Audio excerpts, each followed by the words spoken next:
Hello friend, अस्सलाम वालेकुम। This is Mansoor Hasan from IT Markaz. आज जो हम टॉपिक कवर करेंगे उसका नाम है स्विचिंग फंडामेंटल्स। ठीक है, इसमें आज हम डिस्कस करेंगे स्विचिंग के बेसिक मतलब जो उसका वर्किंग क्राइटेरिया होता है वो क्या होता है। इसके अलावा हम इसमें पैकेट स्विचिंग के जो तरीके हैं, स्विच पैकेट हैंडलिंग कैसे करता है, फ्रेम हैंडल कैसे करता है, वो भी देखेंगे। तो बेसिकली स्विच का काम क्या है। स्विचिंग जब हम किसी भी नेटवर्क में यूज़ करते हैं तो उसका मकसद ये होता है कि हमने नेटवर्क एक्सपेंशन करनी है। जब भी हमें नेटवर्क एक्सपेंशन करनी होगी लेयर 2 पर, ठीक है, तो हम वहाँ पर स्विचेस का इस्तेमाल करेंगे। स्विचेस बेसिकली जो हम यूज़ करते हैं नेटवर्क एक्सपेंशन के लिए यूज़ करते हैं। और एक ये चीज़ भी होती है कि जब हम स्विचेस बनाते हैं तो हम कोलिजन डोमेन और क्या कहते हैं अपना ब्रॉडकास्ट डोमेन भी, कोलिजन डोमेन की सेपरेशन कर देते हैं बेसिकली। तो डिफरेंट स्विचेस जो होते हैं वो डिफरेंट कोलिजन डोमेन बनाते हैं। ठीक है, तो जो हमारी जो बेसिक टेक्नोलॉजी, जो स्विचिंग का बेसिक फंडामेंटल होता है वो ये होता है कि एक तो सबसे पहले ही चीज़ ये होती है कि जो हमारा बेसिक काम होता है उसमें ये होता है कि हम कोलिजन डोमेन सेपरेशन करते हैं, और दूसरा काम ये होता है कि नेटवर्क एक्सपेंशन करते हैं। तो आप देखते हैं स्विचिंग जो दो तरह के स्विचेस होते हैं, एक होते हैं मैनेजेबल स्विचेस और दूसरे होते हैं non manageable switches. Manageable switches में आप जो होता है वो अपने स्विच मतलब अपने नेटवर्क को के जो स्विचेस होते हैं उसको आप मैनेज कर सकते हैं बाय एनी मीन। कि आप चाहते हैं कि कोई फायरवॉल हो, कोई स्विच हो, ठीक है, तो मतलब आप कोई एक्सेस लिस्ट लगाना चाहें वो भी लगा सकते हैं। तो वहाँ पे हम ये स्विचिंग देखते हैं। देखें एक मैं थोड़ा सा पैकेट ट्रेसर के बाद आपको दिखाता हूँ कि स्विचेस काम कैसे करते हैं। ये मेरे पास एक मैनेजेबल स्विच है, ठीक है। मैंने इस मैनेजेबल स्विच का कंसोल खोला और उसका CLI चेक करा तो ये भी इमेज डिकम्प्रेस कर रहा है। ये बेसिकली जो ऑपरेटिंग सिस्टम यूज़ करते हैं वो कहलाते हैं मैनेजेबल स्विचेज। ये जो है मैनेजेबल स्विचेज हैं। इसका ये इंटरफेस है। सबसे पहला जो प्रॉम्प्ट था वो था हमारा प्रिविलेज मोड, ठीक है। अब जो मैंने इनेबल लिखा, ठीक है, मैं शुरू से दिखाता हूँ, क्योंकि मैं एग्जिट लिख के गया। अभी मेरा जो स्विच है इसके 3 मोड होते हैं। पहला मोड होता है यूज़र प्रिविलेज मोड। इस मोड पे सिर्फ एक कमांड चलती है जिसको हम कहते हैं इनेबल, ठीक है। ये आ जाता है। ये इसका दूसरा मोड होता है, इसको कहते हैं प्रिविलेज मोड। इस पर काफ़ी सारी कमांड चलती हैं। अगर हम इसके ऊपर क्वेश्चन मार्क मार के देखेंगे तो हमारे को सारी कमांड्स बता देगा कि इस पर हम कौन कौन सी कमांड यूज़ कर सकते हैं। ज़्यादातर हम इस पर जो यूज़ करते हैं वो शो की कमांड करते हैं। शो के साथ काफ़ी सारी कमांड चलती हैं, ये भी देख रहे हैं, ठीक है। ये एक इसके बाद जो तीसरा मोड होता है वो होता है ग्लोबल कॉन्फ़िगरेशन मोड, जिसके ऊपर हम जाते हैं कॉन्फ़िगर टर्मिनल की कमांड से।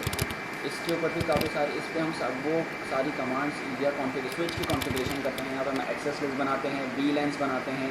अगर मेरे पास लेयर 3 स्विच है तो मैं एक्सेस लिस्ट भी बना सकता हूँ, नहीं तो मैं VLANs बनाता हूँ, ठीक है। एनीवेज, स्विचिंग का जो बेसिक फंडामेंटल होता है वो ये होता है कि मैंने नेटवर्क एक्सपेंशन करनी है तो मैं स्विचेस यूज़ करूँगा। अगर मुझे नेटवर्क एक्सपेंशन के साथ सिक्योरिटी भी लगानी है या मैनेजमेंट करनी है तो मैं मैनेजेबल स्विचेस लगा के उनमें VLANs बनाऊँगा और उनके कोलिजन और ब्रॉडकास्ट उन्हें सेपरेट करूँगा। बाय डिफ़ॉल्ट स्विच की हर पोर्ट जो होती है वो मैनेजेबल स्विचेस की जो हर पोर्ट होती है उसका एक अपना कोलिजन डोमेन होता है। बट पूरा स्विच, ठीक है, जैसे अगर आपके 48 पोर्ट का स्विच है तो पूरा स्विच के जितनी पोर्ट्स होंगी वो सब एक ही ब्रॉडकास्ट डोमेन का पार्ट होगी। कोलिजन डोमेन क्या है, ब्रॉडकास्ट डोमेन क्या है, ये हम आगे जाके देखेंगे। बेसिकली तो स्विच की फंडामेंटल बेसिक है ये। इसकी 3 फंक्शनैलिटी होती है। जब भी कोई स्विच पे कोई पोर्ट लगती है, लेट से देखें, मैं अगर आपको एक छोटी सी एग्जांपल दूं पैकेट ट्रेसर के ऊपर ही, ठीक है, तो इसके 3 स्टेप्स होते हैं किसी भी पोर्ट को अप करने के लिए। मैंने एक ये सिस्टम ड्राइव करके लगाया, ठीक है,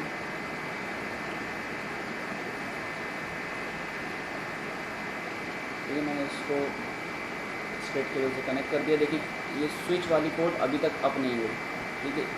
ये एक अपना एल्गोरिथम चलाती है जिसको हम कहते हैं क्या नाम है, STP का एल्गोरिथम, ठीक है, लूप फ्री एल्गोरिथम। इसकी 3 स्टेजेस होती हैं। अभी तक ये स्टेज अप नहीं हुई है इसकी, ठीक है। देखिए अभी भी ब्लिंक कर रही है। जब ये ग्रीन होगा तो इसका मतलब है कि पोर्ट कनेक्टेड है, ठीक है। ये इसकी पोर्ट सिक्योरिटी कहते हैं हम इसको। ये थोड़ी देर में जाके अब होगा, देखिए अब हुआ है। अब इसका मतलब है बेसिकली इस डिले का मकसद ये होता है कि हम ये चेक करते हैं कि हमारे नेटवर्क में कोई डुप्लीकेशन ना आए, कोई लूप ना आए, ठीक है। ये जो स्विच इतनी देर में पोर्ट अप करता है, ये बेसिकली करता क्या है कि सबसे पहले जो है सोर्स का मैक एड्रेस लर्न करता है, ठीक है, उसको अपने मैक टेबल में मतलब ऐड करता है। फिर ये देखता है कि उस मैक टेबल के अगेंस्ट कोई पॉलिसी तो नहीं लगेगी फ्रेम को फॉरवर्ड करने की, या किसी चीज़ को ये देखता है कि अगर इसी नेटवर्क में कोई लूप तो नहीं आ रही, तो इसी सिस्टम तक आने के लिए अगर मेरे नेटवर्क में ये सिस्टम है, इस तक आने के लिए सिर्फ यही रास्ता है या और भी रास्ते हैं। अगर कोई और रास्ता होगा तो फिर उस एसटीपी की कैलकुलेशन करके ये इस पाथ को जो है ना ये देखेगा कि इसमें लूपिंग ना हो, कि अगर कोई इस सिस्टम तक पहुँचने के लिए और भी पाथ आ रहा है तो वो पाथ, इस पाथ में से सिर्फ एक बेस्ट पाथ सिलेक्ट करेगा। जब उसको ये सब चीज़ें नॉलेज मिल जाएगी तो वो क्या करेगा, कोड अप कर देगा। ये 3 नॉलेज जब मिल जाएंगी तो वो कोड अप करेगा, ठीक है। बेसिकली जब भी कोई नेटवर्क में जो स्विच लगता है उसकी जो पैकेट हैंडलिंग होती है, स्विच जब पैकेट हैंडलिंग करता है तो वो 3 प्रोसेस यूज़ करता है, ठीक है। तो उस प्रोसेस में हाँ ये करता क्या है, एरर डिटेक्शन करता है, पूरा फ्रेम रिसीव करता है, ठीक है। तो देखते हैं वो करता क्या है। जब भी कोई पैकेट स्विच के पास आता है तो उसको किस तरह से हैंडल करता है, ठीक है। जब भी कोई पैकेट स्विच के पास आता है तो वो 3 डिसीजंस लेता है, ठीक है, कि उसको 3 डिसीजन में किस तरह से पैकेट को हैंडल करना है। पहले वो अपना डिसीजन सेलेक्ट करता है, ठीक है, कि उसको पैकेट किस तरह से हैंडल करना है। बाय डिफ़ॉल्ट जो हमारा स्विच होता है वो कट थ्रू के ऊपर कॉन्फ़िगर होता है, ठीक है। तो अभी हम देखते हैं कि किस तरह सबसे पहले जो एक मेथड होता है पैकेट हैंडलिंग का स्विच के लिए वो होता है स्टोर एंड फॉरवर्ड, ठीक है। स्टोर एंड फॉरवर्ड में क्या होता है, स्टोर एंड फॉरवर्ड में क्या होता है कि स्टोर एंड फॉरवर्ड में क्या होता है, जब भी कोई पैकेट स्विच तक पहुंचता है तो अब store and forward is the method to design error detection. This is the method is rarely use because it's slow in processing frame. Basically हो क्या रहा है, जब हम कोई अपने नेटवर्क में स्विच स्टोर एंड फॉरवर्ड का मेथड यूज़ करते हैं तो वो एक बहुत स्लो मेथड होता है, इसलिए ये रेयरली यूज़ किया जाता है। ये एरर डिटेक्शन के लिए यूज़ किया जाता है मेथड। जब भी कोई पैकेट हैंडलिंग का मेथड यूज़ होता है वो एरर डिटेक्शन के लिए यूज़ होता है, एरर करेक्शन के लिए नहीं यूज़ होता, ठीक है। तो जब भी हम कोई जो स्विचिंग के लिए अपना मेथड यूज़ करते हैं स्टोर एंड फॉरवर्ड का, तो उसका मकसद होता ही है कि इसकी फंक्शनैलिटी ये होती है कि स्टोर एंड फॉरवर्ड में जब भी कोई, मेरे पास शायद एक इमेज है, स्टोर एंड फॉरवर्ड करता क्या है कि वो पूरा पैकेट रिसीव करेगा, ठीक है। नेटवर्क में आया, आपके स्विच में कोई पैकेट एंटर हुआ तो वो जब तक फॉरवर्ड नहीं करेगा जब तक पूरा पैकेट रिसीव ना हो जाए, ठीक है। उसके बाद वो फिर मतलब अपना सबसे पहले डेस्टिनेशन एड्रेस रखेगा अपने पास, ठीक है। सोर्स एड्रेस उसके पास ऑलरेडी होता है, वो ईथरनेट टाइप का रखेगा कि IEEE कौन सा टाइप है। फिर उसके बाद वो पैकेट को एरर के लिए चेक करेगा, ये पूरा पैकेट सेव करेगा, फिर एरर के लिए चेक करेगा। जब अगर पैकेट में कोई एरर नहीं मिलेगा तो वो उसे फॉरवर्ड कर देगा, ठीक है। अगर कोई पैकेट में एरर मिलता है, ठीक है, वो उसे डिस्कार्ड कर देता है और उसको दोबारा भेजने के लिए क्यूरी करता है। तो उसके बाद जो दूसरा मेथड हमारा यूज़ होता है उसको हम कहते हैं cut through. Cut through method में क्या होता है, कट थ्रू मेथड बेसिक जो पर्पज़ है इसको डिज़ाइन करने का वो हाई लेटेंसी इश्यूज़ की वजह से डिज़ाइन किया गया।